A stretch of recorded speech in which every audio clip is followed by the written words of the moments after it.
keep in mind that danger is when it's coupled with the old energy of control, materialism, and that there's certain people that want to control everything. When you couple that with this new energy, bad news. Yes.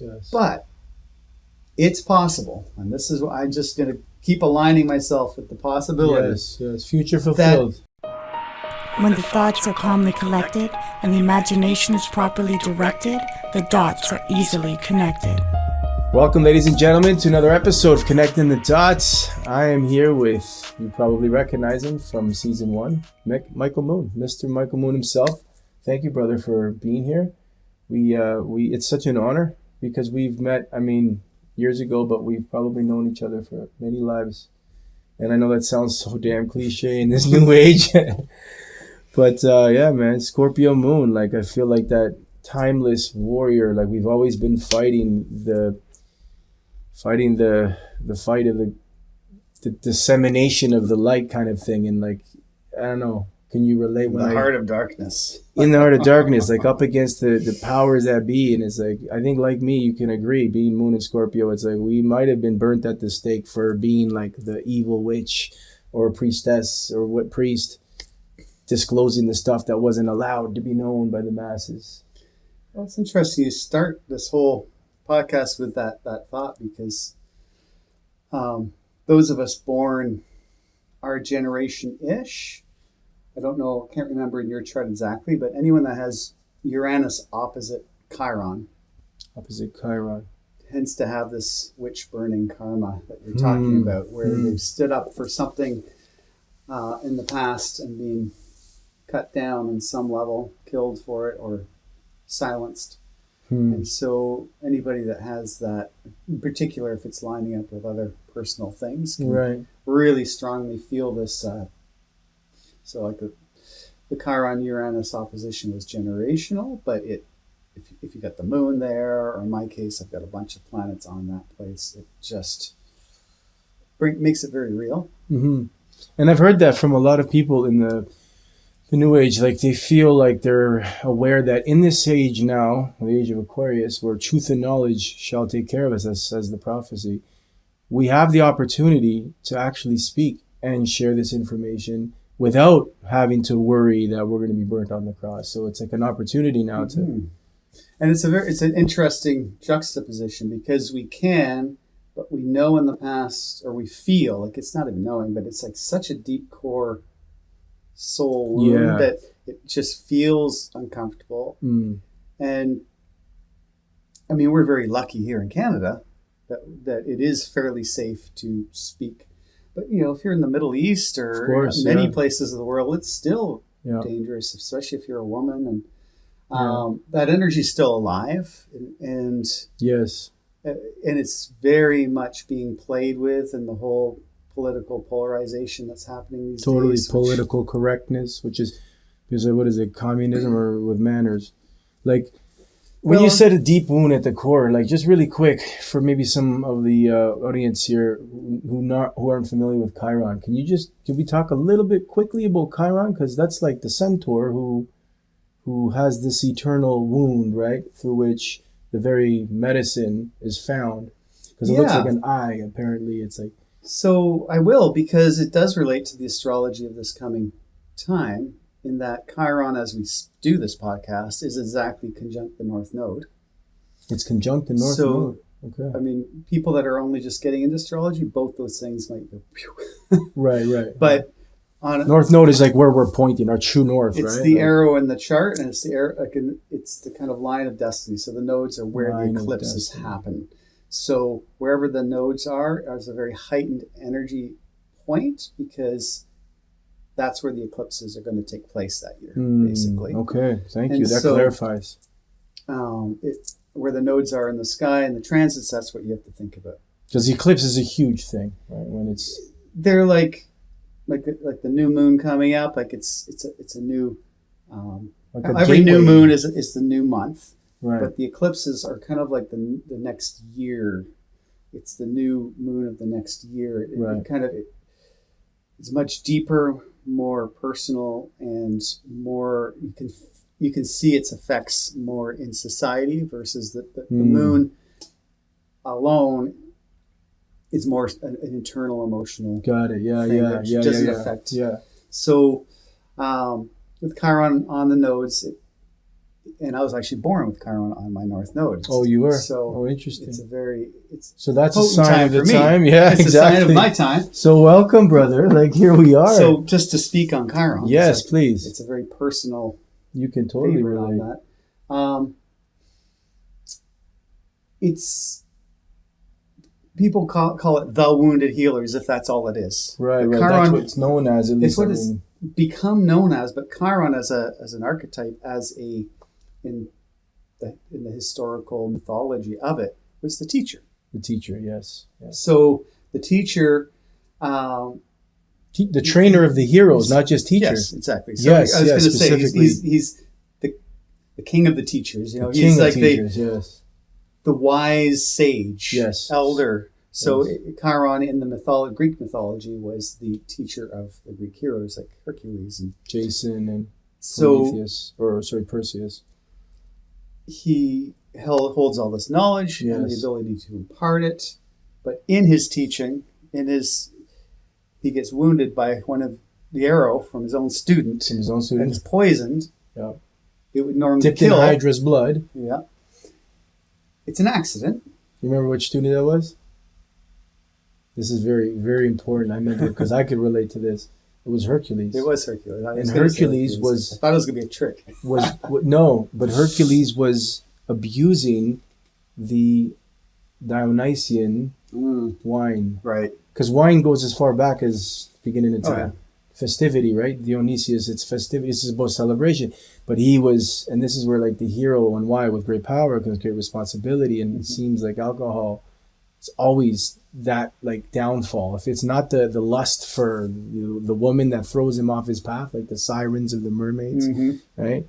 It's the drunken stupor, the belligerence, the not. Anyways, carrying on. It was so it becomes eternal because it was that arrow had Hydra's blood. That should kill anybody, but Chiron was immortal. He was immortal. God. So he couldn't die, but he could no longer live pain-free. So here's the teacher that is teaching everybody, and he's wounded. He cannot heal his own wound. So he goes to seek and learn himself everything he can about healing. And he becomes not just the teacher, but the healer. Because he learns about healing through his own wound. And that's the idea of healing. And the key, though, to the whole story is that so he goes from teacher to healer, the wound's constantly guiding him to learn what's important. But he never completes the journey until he surrenders his life by giving it up to Prometheus. Because Prometheus, when he'd stolen fire from the gods, which is power, this is going to tune into our next thing, because the electricity, the power, fire, when you think of fire from the gods, obviously that's a good thing. You've given man fire. You can now cook. You can survive. You can be warm. You can live every part of the world now. There's a virtuosity in that. It creates an Aquarian freedom. Right. And it's an Aquarian archetype of Prometheus because he breaks out of the mold to create the new. Right. But that fire, the gods knew it was dangerous. And what is that fire? That fire is now our computers, our electricity. It's everything that it become this whole prison of technology that we now find ourselves in. So that fire has got its dark side. And it's in our face these days. Totally. And this is why Prometheus is the one who's also... they just finished that cycle. So Prometheus is then punished by the gods for doing this. There you go. I was going to say, strapped to the rock have eternity, have its liver pecked out. Liver. It's very symbolic too. Liver is ruled by Jupiter in the zodiac, and Jupiter is Zeus, who's angry. He's angry. Why did you give them our knowledge? They're going to kill themselves with it. They're kids. It's like giving fire to a kid. Exactly. And so, but Chiron felt pity for Prometheus. He deserved this fate. So he offered himself to take his place. Oh, wow. So I see. Wow. And so Prometheus gets freed from this eternal suffering. And Chiron finally gets freed himself by being able to die and go and have its constellation in the heavens and transcend. Wow. So it's through that service, through surrendering. Wow. So he becomes from the teacher to the healer to this pure life service. Service. And Sacrifice. This is the Chiron archetype. And it's a very interesting archetype because we, in astrology, have the personal planets that rule our personal lives. And that's what we're kind of aware of day to day. Mercury, our mind. Venus, what we're attracted to. Mars, how we get it. Assert ourselves, get it, yeah. That's how we project our energy, how we receive energy. Venus, and then the moon, how we feel inside. The sun, how we shine and who we are externally. And then the rising sign in the whole chart is just our whole structure of consciousness in this 3D world. How we're thus seen, perceived. And then we have Jupiter, Saturn that are in between. They're societal, but they're still somewhat personal. You know, how we expand, how we contract, how we interact with life. The breathing in, Jupiter, breathing out, Saturn, contraction, constant. Yes. But it's connected to the cycles of our society. It's still somewhat personal. Then you start getting the transpersonal archetypal planets, Uranus, Neptune, Pluto. It's very hard to connect to those things. Uranus, freedom, and revolution, and freedom, the dissolving of boundaries and oneness of spirit. Basically, what I'm saying is Chiron is the bridge between the personal and transpersonal. Got you. It's between Saturn and Uranus, and so it's very personal, but it takes us on the journey to the impersonal, to the divine, to our connection to something beyond this 3D world. Right. And okay, that makes sense. So it connects us to Uranus. And that's going to be our bridge to this whole podcast journey that at least I want to take you on in terms of the astrology of the coming couple of years is very Uranian. You know, it's very connected to this Promethean archetype. And unsettlingly so, but profoundly so and excitingly so. Right. You know, we are living in interesting times. Yes. As the great aphorism, may we live in interesting times. It's supposed to be a curse. Yeah. How we take it is up to us, though. You know, a traditional solid person, it would be a curse. For somebody that wants to push the boundaries and move things forward, it's a blessing. Right, exactly. And this whole time, we've touched in our past, in our life, we touched upon all this Aquarian buildup that's happening. And I just want to touch upon it again in light of this sort of Chironic journey and where we're at. Because Chiron is in the middle of Aries right now. It's lighting up that Aries energy. The North Node, we talked about that. A couple years ago, Saturn and Jupiter aligned at 0 degrees Aquarius right on the winter solstice, in the winter solstice of 2020. And that was a very important moment of time, building up to that, like right on the peak of the pandemic, we had the buildup in Capricorn. With Pluto, Saturn, and Jupiter all coming together in Capricorn, blowing up our old infrastructures. The world as we knew it. Seeding, the end of the year, seeding something new.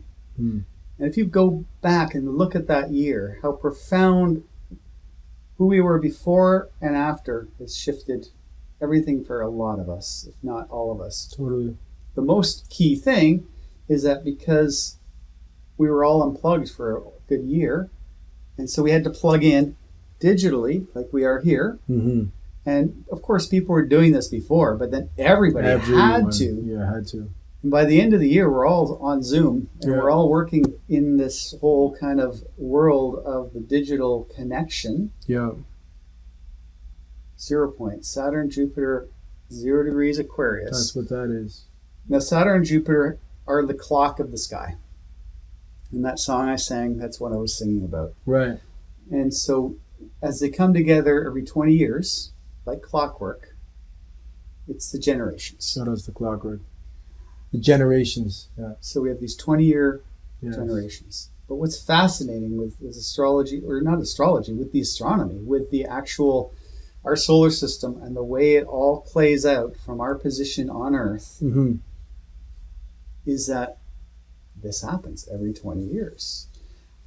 And then every 200 years, so for 20 years, they come together at a different position.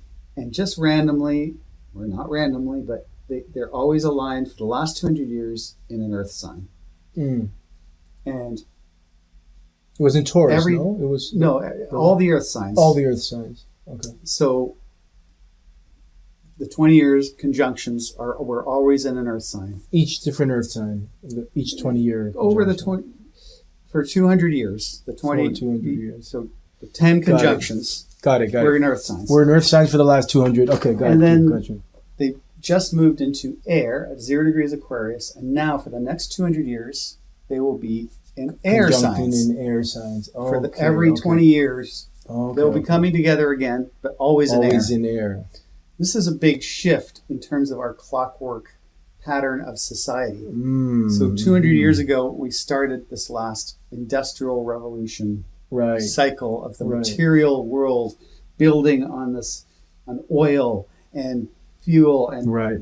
manufacturing and the worth of money Yes. and banking and all this stuff The was 40 hours for 40 years, like that whole thing. exactly Yes, yes. very Earth. Yes. We're now entering air. Mm. And this year we're coming to the very first crisis point, the first square between these two planets. But I'll talk about that later. Crisis. Wow. So that seeding of the air element, I mean, it's just perfect how all of a sudden we're all online. We're all connected digitally. And of course, what's happened since the explosion of the AI stuff. And Right. we've barely scratched the surface. There is a fundamental, powerful shift that we're baby steps into the age of information versus the age of the material age. Now the industrial age. Right. Now we're in the information age. Right. What is now worth money, what is now worth energy is all this data. information. And look what everyone's Data. fighting over now with, okay, AI is collecting all this data. Who owns it? Who owns it? Yeah.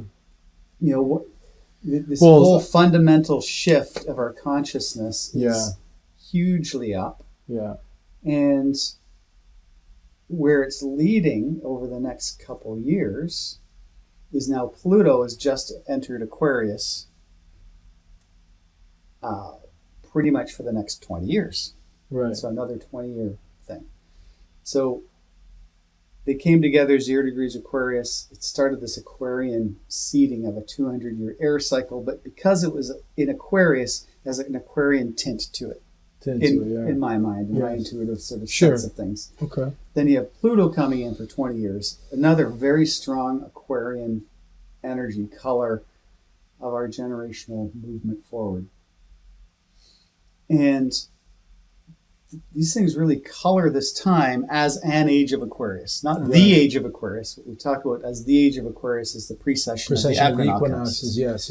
And that is arguably not here yet, or it's coming, but we're on in the cusp. Yeah, we're on the cusp, exactly. My argument is it's happening because look at the world. Of course. I mean, it's fundamentally shifted since the late 80s, basically. Yes. Like, I would say that's been the transition Absolutely. point. From then till now, and with all this other Aquarian stuff, I think this is like the full push into this new thing, but these are huge cycles. Epochs of time, yep. The age of Aquarius proper is a 2,100 plus year cycle. Right, 2150, according to the Platonic year, yeah. So it is a huge amount of time. Right. But on a much smaller, but still very significant amount of time, we have 20 years of Pluto and Aquarius, 200 years of this Jupiter, Saturn that are more visceral. Yeah, more palpable, more in our world. Got you, yeah. And so this is happening, and it's really pushing us forward.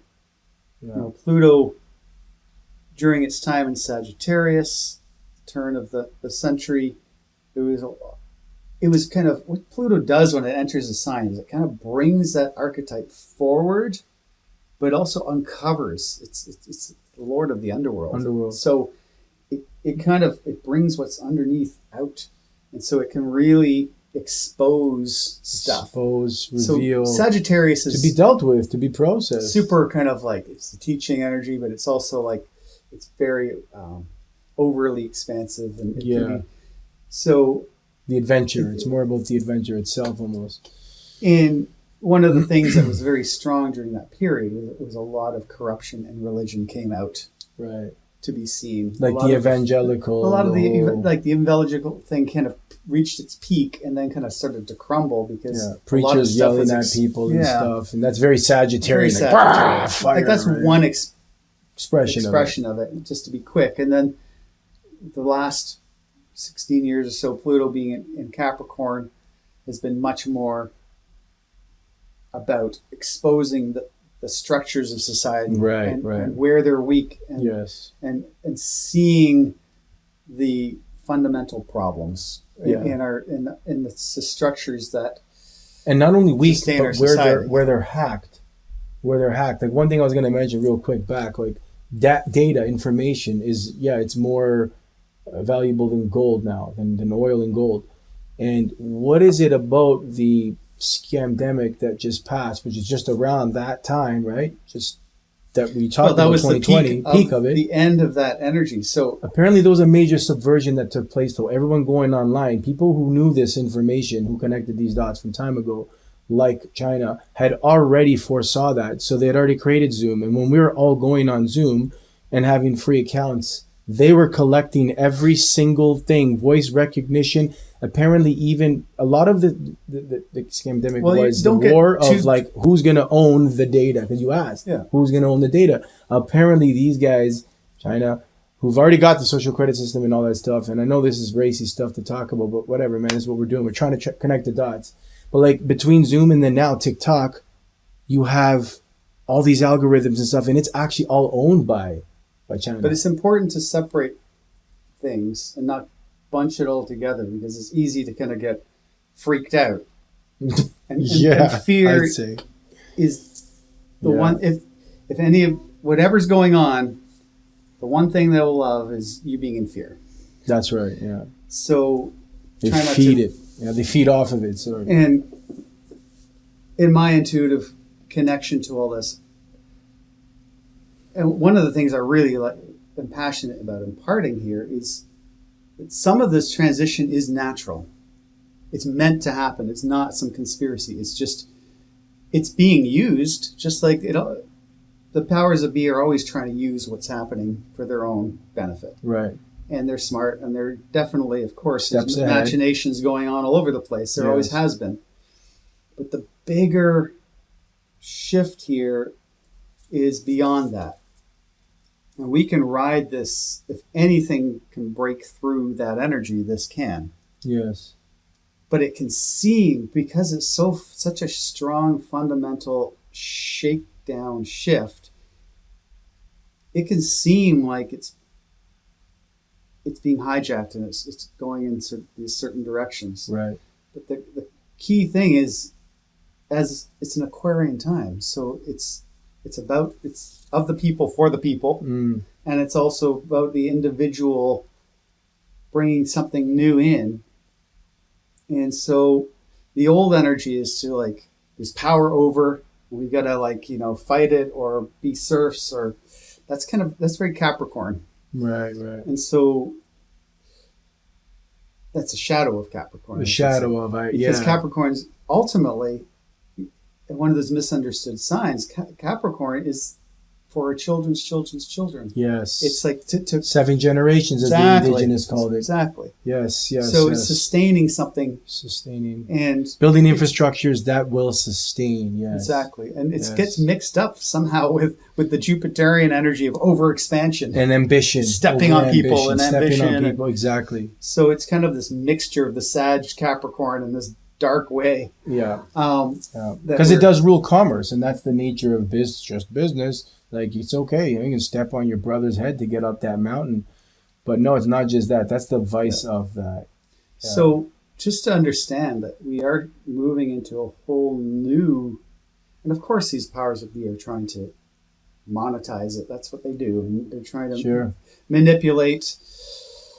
But back to Chiron bigger, and like that, well, it's just important to understand, like we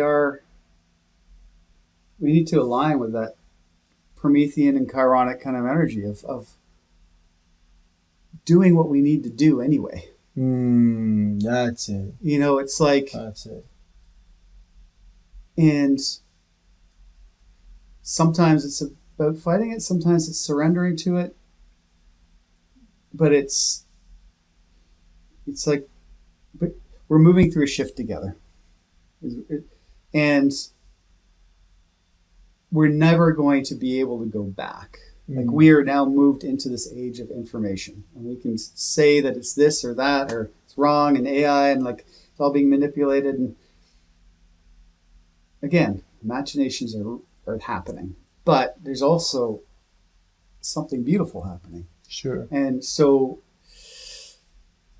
that's so far beyond us personally. And yeah, what part of the wave are we going to ride? Exactly. The trough or the crest. At the end of the day, they're both coexisting. The fact is, we can talk about this and get it out to the world. Hi, everyone. Yeah. There you go. And, in times past, like we would have been like hidden in a basement somewhere and like keeping it down and make sure nobody sees us get together. Right. I mean, totally. Okay, now like the algorithms will know that we're connected and whatever, but they'll suppress it in their own ways. But like the fact is, we do have that Aquarian freedom to actually using this technology, speak up and be heard. And well, I don't know about to be heard with censorship, but I don't know about that, but. We don't know. We don't know. There's... Hey, listen, we can literally physically email this to someone. It's not about necessarily reaching everyone in a fickle way. If you really needed to reach someone, the truth is we can take it and send it and it goes across the world. No physical means. What's important is to just keep moving ahead and discovering new platforms and new connections. And that's coming from your own personal life and experience of what had happened, right? Like. Yeah. Absolutely. But also, don't forget, Aquarius is community. So, to not forget of just getting together in community. Yes. Real, live connection. Right. Because the shadow of Aquarius is this disconnected, we're all connected, but nobody is special. Right? So, the whole shadow of what some people call the woke thing. I mean, to be awake is a good thing, and they've made it negative. And it's good to be conscious of and allowing people to be their unique selves, but the shadow of that becomes too extreme. And then nobody can be unique because everybody's unique. It's like you're saying, they're outperforming or flaunting, overly performing the uniqueness to the point that it's actually just defeats the whole purpose.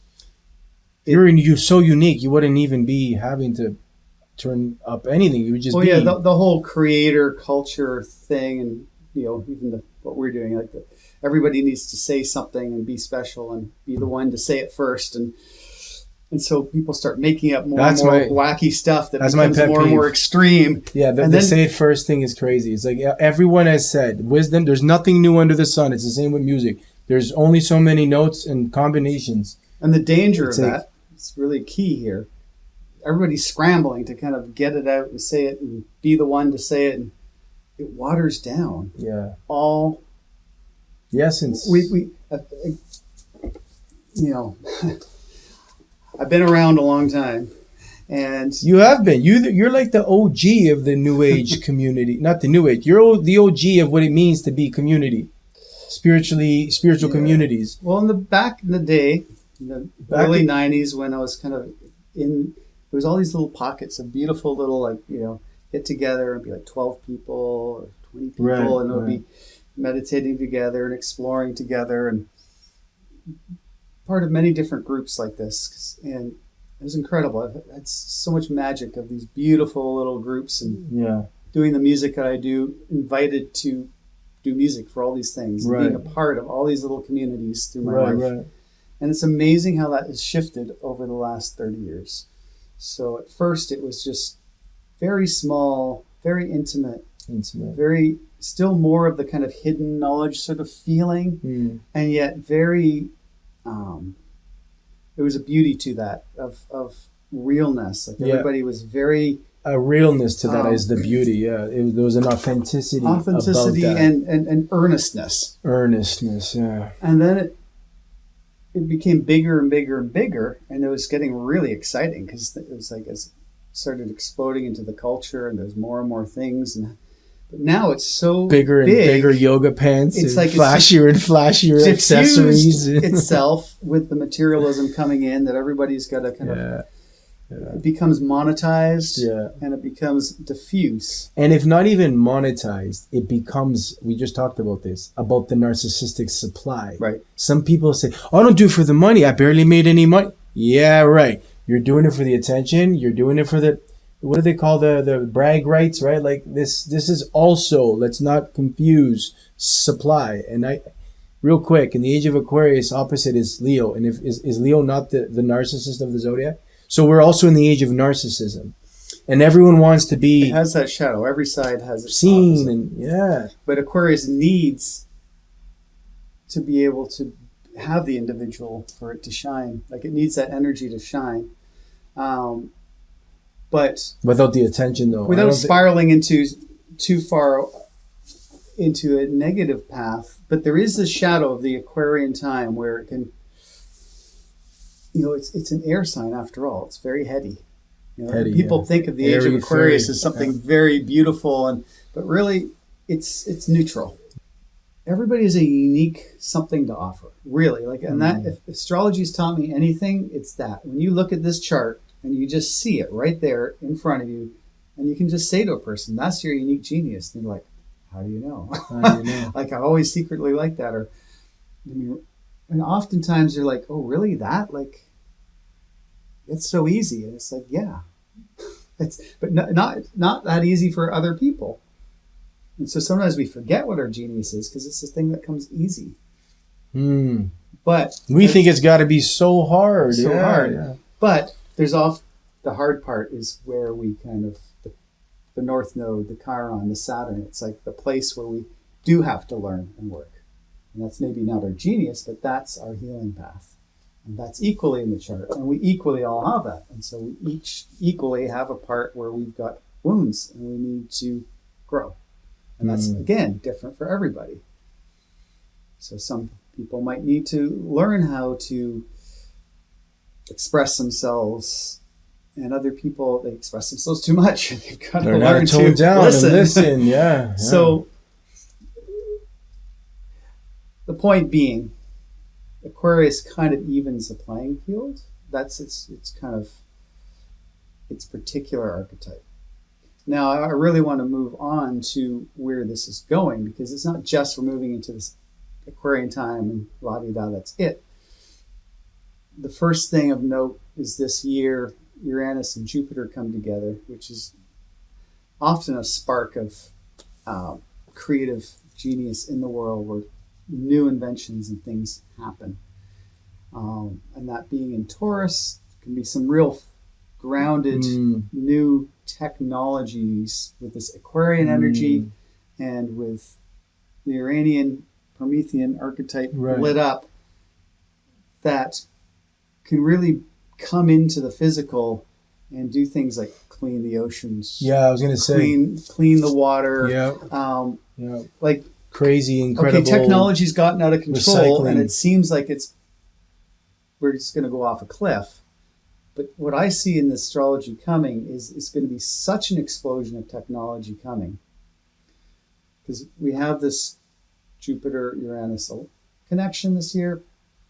But by next year is where it gets really interesting and hot. Because then we have Neptune. That's what I've heard. It's 25, moving into Aries.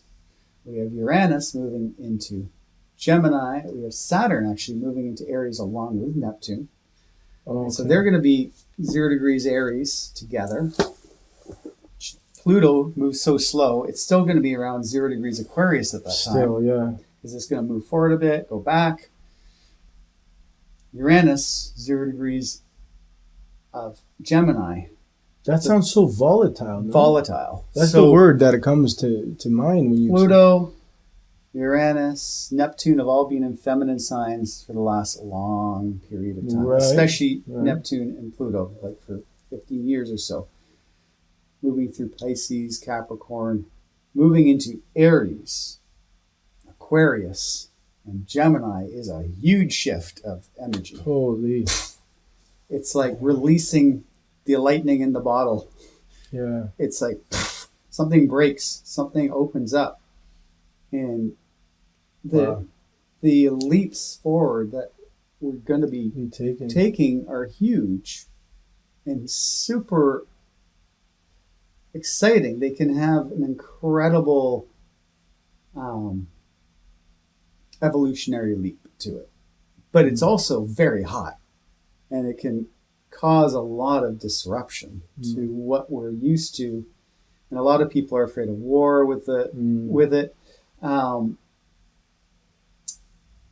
That's not the main purpose of it, let's just say. The way we work with our shadows, it's one of the possibilities, one of the things that can happen. But the main purpose of this, from what I intuitively see, is an explosion of technology and a new relationship to it and each other, where it's like we're reorienting everything. And reframing, restructuring. Some of it's going to be scary, and some of it's going to of reality. I want to emphasize this. Some of it's going to be scary, and it's going to look like a bad thing from our old perspective. Like some of the things that I foresee that are going to be particularly scary to us, and people are going to talk about them endlessly as this terrible thing, or like digital currencies and everything being kind of tracked in supercomputers, and this whole sort of medical big brother, passports and and blah blah blah, and microchips being implanted in us, and AI and the I think the big thing is going to be the interaction between us, digital and machine and biological, and it's interesting how pretty much right on when Pluto entered Aquarius was when Elon Musk successfully did the first microchip implantation in the brain. No surprise. And I really feel like this kind of technology is going to explode. It's rife with danger. But keep in mind that danger is when it's coupled with the old energy of control, materialism, and that there's certain people that want to control everything. When you couple that with this new energy, bad news. Yes. But it's possible, and this is what I'm just going to keep aligning myself with the possibility. Yes. Future fulfilled. The explosion of information and technology becomes, and even AI, this could be a very interesting thing, because AI that we understand right now is basically generative. It's basically spewing out what it's fed. So it's not true AI. It's very amazing supercomputing. Right. But if it becomes true AI, which it could, it's much more interesting and potentially safer than what we have now. Because what we have now is something that can be programmed. Yes. By greedy higher ups. Fucked up people. Excuse my language, but like people that are broken. I won't say they're evil, but they're broken humans that have this intense need for significance, and they look in the external world, and so they find it through this stuff. True AI will see right through that and go like, no, I'm not doing that. No, that's very like likely. That's not good for the good of all. Okay, this type of technology that you're doing, like, no, we're not going to go that route because it's going to destroy the earth.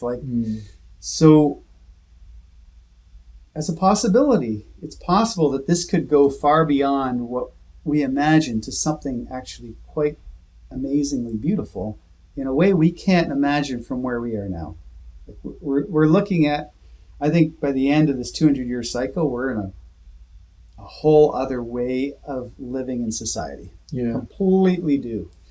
And we're at the baby steps of it. So we're mixing this old fear-based animal instinctual control power dynamic stuff with something that doesn't have that. The Aquarian energy, the technological energy, doesn't have that in its nature. It only has it when it's fed it by us.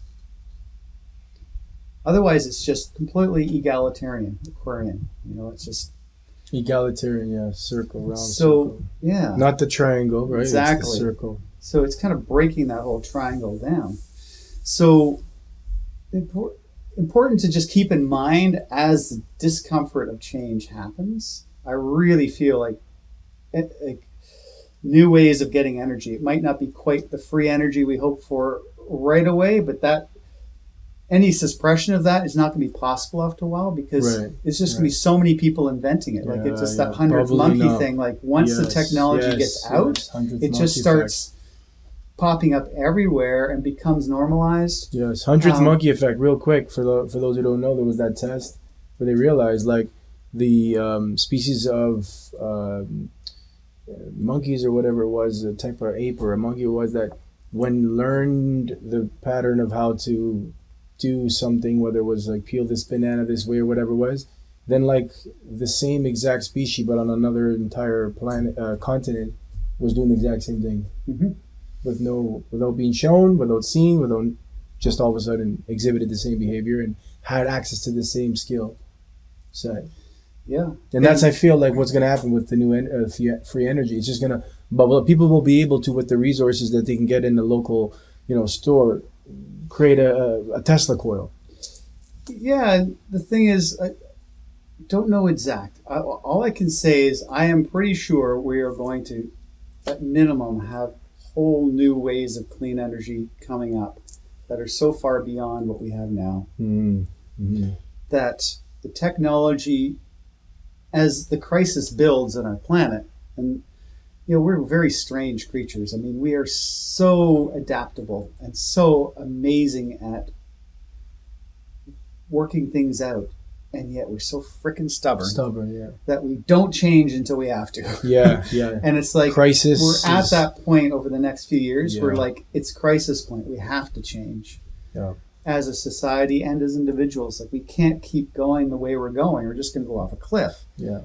But the technology is building with it, as well as ideas, many different ways. Like it's not just technology, but technology is just so highlighted. Right. How we can approach these problems as they come, and that we can move through this. But we have to acknowledge it. We have to stop denying. Like the denial stuff that we're getting into is just creates confusion. And Neptune being in Pisces has emphasized that hugely. Yeah. And we had Jupiter there as well. And it's just like, these are not the droids you're looking for. Like nobody knows what's true anymore. Like, Neptune enters Aries, that's going to blow. Like, it's the that volatility that. I just get the vibe of like the Emperor's new clothes. Wait, he's nude. That's not like those aren't clothes. Or the is that a movie? The Wizard of Oz. Like where it's just like they pull down the thing. And it's just some old guy, and it's not this big wizard. Yes. It's like Neptune. I didn't see the Emperor's clothes. That's when you made that. Well, that's a story. Noted. Yeah, I've heard of it. So it's like the Emperor's got his new clothes, and everybody's like, "Oh yeah, they're wonderful." But he's completely nude. It's just some kid going, "He's got no clothes on." I think I do know the story. Yes, I think I do remember now. So like Neptune, he just tricked everyone. It's just how he carried himself. Yeah. But he was tricked himself. That's the thing. He was tricked himself. So that's right. That's right.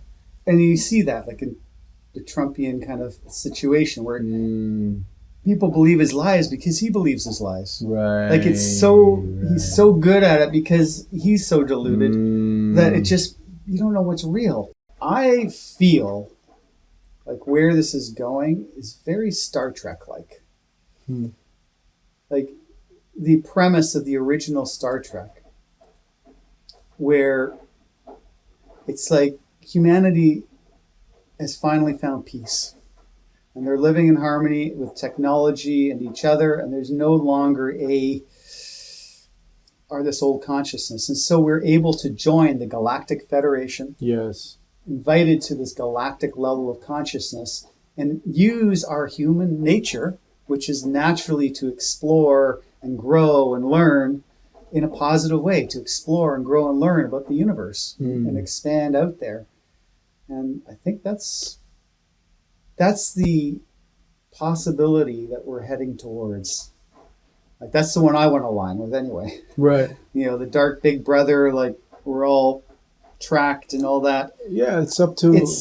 It's part of the journey, but it's possible that it can come into a better alignment. Right, this is that idea. The point is, we parallel... can't fight the technology as much as it's uncomfortable. Right. It's happening, and so we have. And there are parallel worlds that you choose based on like that aphorism of what you focus on, expand. It's basic physics. You choose which kind of world you want to live in. They're both simultaneously going to exist, but we choose. And I think the key is that in order to choose before we react, we must.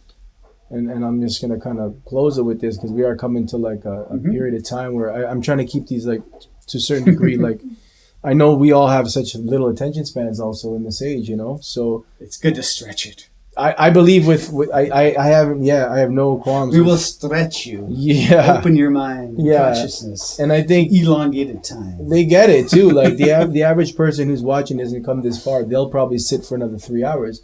And that's because the truth does kind of, it's self-arising, and when you see it or hear it, it's so hard not to like stick. Well, before you wind up, I just because the centered is what I was trying to say. Before we choose which one, we have to stay centered. We must calmly collect our minds. This idea of like my quote of this is when the mind is calmly collected, and the imagination is properly directed, the dots are easily connected. So like, that's what we're trying to do here. Connect the dots. Encourage some type of practice of meditation, whether it's music, whether it's yoga, whatever it is. Calm the mind, and then learn about the archetypes and expand the imagination. Well, yeah, align with your unique gift. That is, whatever that is, even if you can't make money at it, just align with it. Right. Offer it in whatever way life. Right. Even if you're still having to play the game of the system, we still have to do Capricorn. It's still part of the wheel. We still have to be in the system, but we can still align with our unique gift in whatever way that is possible for us.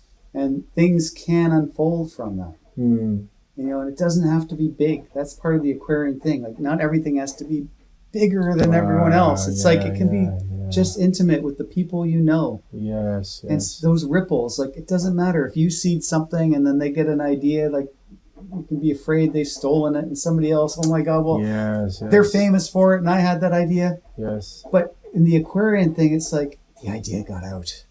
Isn't that Finally, wonderful? Yes. It was just executed. It wasn't just pontificated. It's not my idea. It's it's just coming through. Yes. It's coming through us all. And the more we align with that, it just more and more will come through. And whether it was me or you, as long as it did come through, is I think the energy that.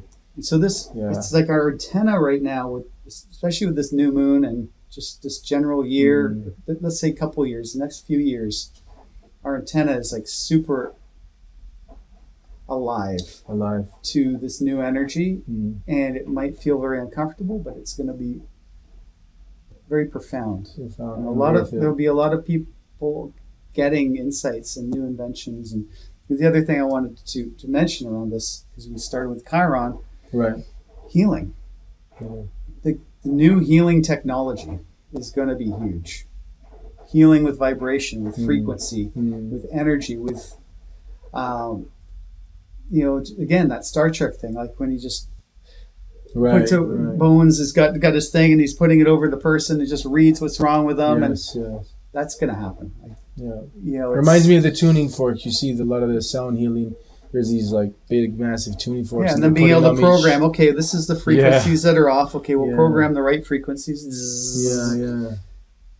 I believe that stuff is it's almost here. It's like The I ideas think it's are there. already here. It's been suppressed, but I feel like we'll start seeing it coming out because exactly. It's going to start be bubbling up from everywhere. But it's also going to be more mature as well, right? Right. So it's going to be more easier to receive. Yeah. Yes.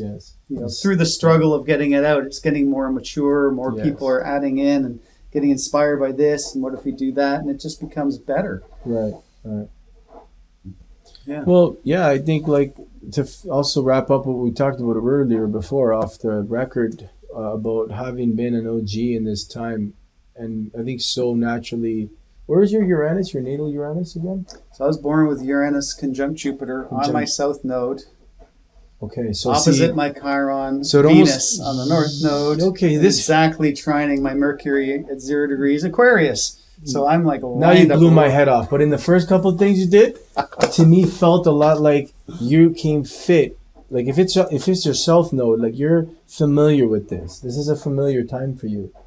I feel that about you because not only you're an OG who's been doing what a lot of people are just starting to kind of become exposed to and kind of overdo in a way of what we so perfectly call frou-frou. You have been doing when it was totally weird and ostracized and like made fun of and shit. But you've been doing it so long, and why? Because you knew, as anyone who knows the truth, like a lion, it doesn't need to protect itself. It just stands and it's protected by the fact that, and you've been holding on long, and I think it's because you're familiar with these times, man, and it's that's why I feel like listen, tune in, not just listen, but to his music and tune in, but get your reading not only from him, but like learn about your natal chart, learn about these things, but ultimately factor in within your because here's one of my quotes I often recite is truth doesn't exist in any one perspective. It emerges in the patterns observed within the collective. Well, the same way as an astrologer, I've learned consult with multiple astrologers because like doctors, you don't want just one or two opinions. This is serious. We're talking about your destiny. And I feel like of all of your journey and all the people that you're going to reach out to, if you actually dare to open up to this science, this navigational tool, which has been around since the beginning of DNA, make sure that one of your readings come from Michael because they're very unique. They're very, very honest. God, bro, let me speak for you. I've done a lot of deep inquisition, and I've talked to a lot of really good astrologers. And I'm not gonna say one's better or worse, but like, man, you are exactly that Aquarian, unique. And what's awesome is that like it almost what you just said about your Uranus being in the south node, along with conjunct with what? It was conjunct with Jupiter. Like, and oh Pluto. my God, yeah, like it's like you're for an astrologer, you know what I'm saying, like right away, like this guy's fit. Your soul came into this life, kind of like to do just this work. So I got a story around that. Yeah. So when I was a teen. We're going back now. Going back, this will be late 80s. I get my first astrology reading, and I got the download that I was supposed to do healing music. I didn't know what that was. Before the reading, or yeah, okay. And I didn't know what that meant. There was very little on the subject, so I kind of discovered it, and that's a whole other thing. But I had this reading, and I asked about this music, and she's like, "Yeah, you'll be doing the healing music, but you're also going to become an astrologer." And I'm like, what? Like, I have no like psychic bone in my body. Like I'm such an intellectual. Both my parents are scientists, like no idea what she was talking about. And this reading was it your natal chart, this reading? Yeah. How did you even know to go and seek that reading? My girlfriend's family knew her, and they took me, blah, blah, blah. They were doing the point was, it's like it's right there. And that's exactly the spot that she saw. I was like, yes, you're an astrologer. You've been one before. You're going to do it again. Yes. And I felt that right away. When you explain that makes sense. It feels right.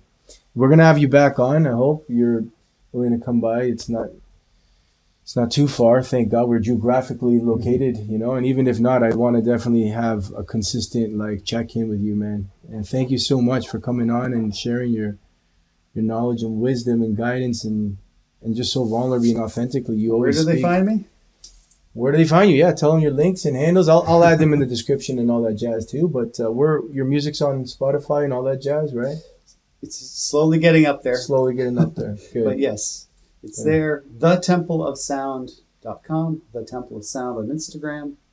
No, the Temple of Sound on YouTube. The Temple of Sound. The Temple of Sound. Yeah. So it's my website, my YouTube, Instagram. Those are the three main ones. Beautiful. And that being said, when the mind is calmly collected and the imagination is properly directed, the dots are easily connected. I'm your host, Nico Sofianos. Remember who you are.